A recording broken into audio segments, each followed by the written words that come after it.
The coalition has broken up, and that's a good thing. Let's talk about it.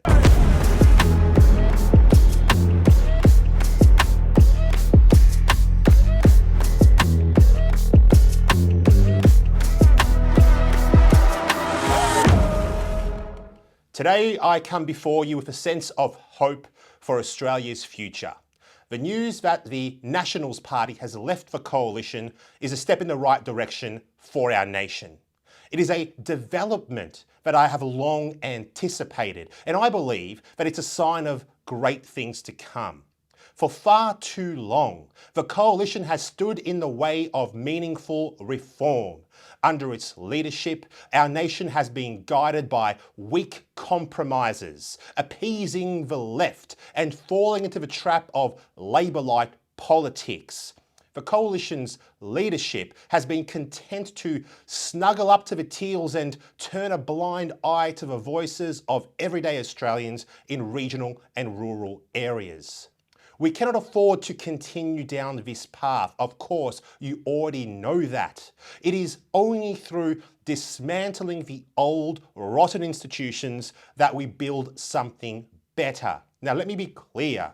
Nothing good can be achieved without pain, hard work, and sacrifice. And the truth is, the coalition in its current form had zero chance of true reform.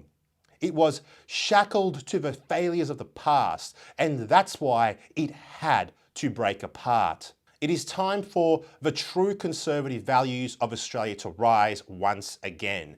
Values that uphold the sovereignty of our nation and the interests of the people.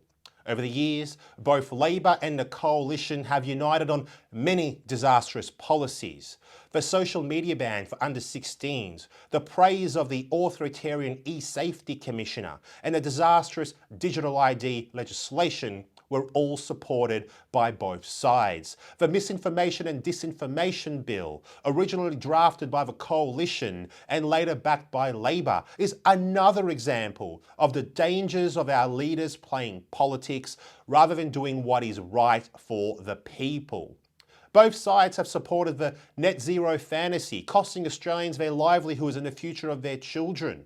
They have refused to challenge the WHO, the UN or the WEF, bowing down to international pressure instead of standing up for the Australian people. And when Labor proposed constitutional recognition for the voice, the coalition's response was to legislate it instead, avoiding the very debate that needed to take place. And it's not just policy failures that unite them. Both Labor and the coalition have championed mass migration, putting unsustainable pressures on our communities, and together they have driven our national debt beyond $1 trillion. This is the reality of the old guard, and it's why we need change. The breakup of the coalition is a needed first step. It's time for a party that doesn't compromise, that doesn't placate, and that doesn't bow to the powers that be.